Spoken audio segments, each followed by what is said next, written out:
স্মরণাতীত কাল থেকে হস্তশিল্প একজনের কাল্পনিক সৃষ্টিশীলতার নির্মাণ এবং গঠন পদ্ধতির স্মৃতি বা অনুভূতি জাগিয়ে এসেছে। ঝাড়গ্রাম অঞ্চলের পাথর শিল্প একটি ঐতিহ্যবাহী ও গুরুত্বপূর্ণ শিল্প, যেখানে স্থানীয় শিল্পীরা পাথর দিয়ে বিভিন্ন ধরনের কারুকার্য ও সামগ্রী তৈরি করে। বেলপাহাড়ির পাথরের হস্তশিল্প জঙ্গলমহলে ঝাড়খণ্ড সীমানা লাগোয়া বেলপাহাড়ির আদিবাসী অধ্যুষিত গ্রাম ঢাঙ্গিকুসুম। এই গ্রামের নাম এখনও অনেকে না জানলেও পশ্চিমবঙ্গের ক্ষুদ্র শিল্পের মানচিত্রে এই গ্রামের নাম বেশ উজ্জ্বল। বেলপাহাড়ির আশেপাশের অঞ্চলে পাওয়া যায় উৎকৃষ্ট মানের স্লেট পাথর, আর এই স্লেট পাথরের জীবিকায় প্রাণ ফিরে পেয়েছে ঢাঙ্গিকুসুমের অধিবাসীরা। পাথর কেটে এই দিন বদলের স্বপ্ন দেখছে একদা সমাজের পিছিয়ে পড়া অধিবাসীরা। এখানকার পাথর কেটেই তৈরি হয় উৎকৃষ্ট মানের মূর্তি, সাথে সাথে গৃহস্থলীর নানান সামগ্রী যেমন থালা, বাটি, গ্লাস, প্রদীপ, দানি, ধূপদানি, অ্যাস্ট্রে, শিবলিঙ্গ, রুটি বেলার চাকি প্রভৃতি।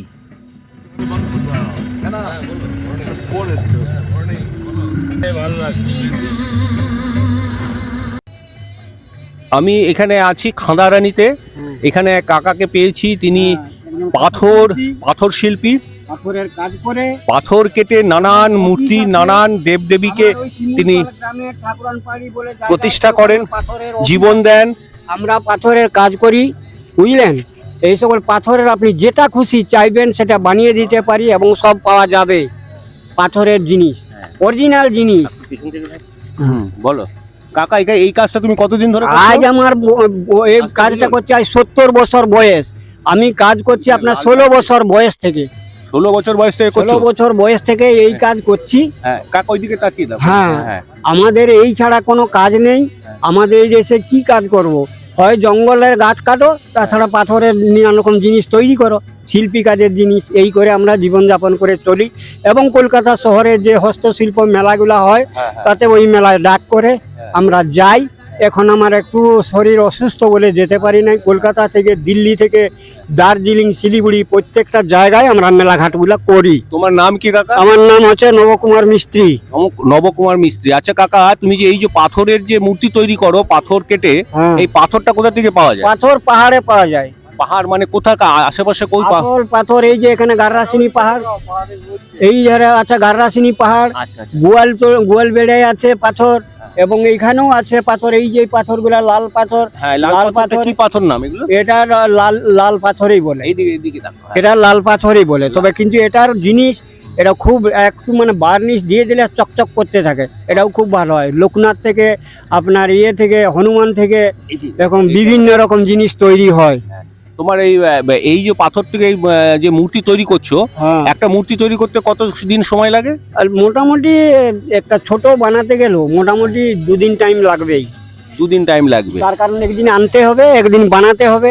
একদিনে হয়ে যায় একটা মূর্তি? না, একদিনে হবে না, একদিনে করা যায় না। আচ্ছা, তো এই যে তুমি এত পরিশ্রম করো, তোমার মূল্য দাম ঠিকঠাক পাও? এখন কি করি বলুন। এই মেলাতে যাও যে তোমরা, মেলাতে গেলে অবশ্য ঠিক পাই। ঠিক পাও না? অবশ্য মেলা, এখন তো মেলা প্রচুর মেলা হয়। তাহলে এই মেলাগুলো করে তোমাদের অনেকটাই সহযোগিতা করে। আচ্ছা, তাছাড়া এই যে পর্যটক গুলো খুলে দিয়েছে, এতেও মানে খুব ভালোই হয়েছে। আমরাও গরিব মানুষ 2 পয়সা করে খেতে পারছি। এই পর্যটকরা যে আসছে তাতে নাকি? হ্যাঁ।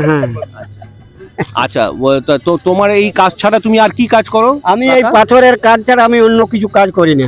আজ অন্য করো না কিছু? না, আমার এই যা করে পাথরেই। কাজটা কার কাছ থেকে শিখেছো কাকা? শিখেছি এটা আপনার বাঁকুড়া জেলা থেকে।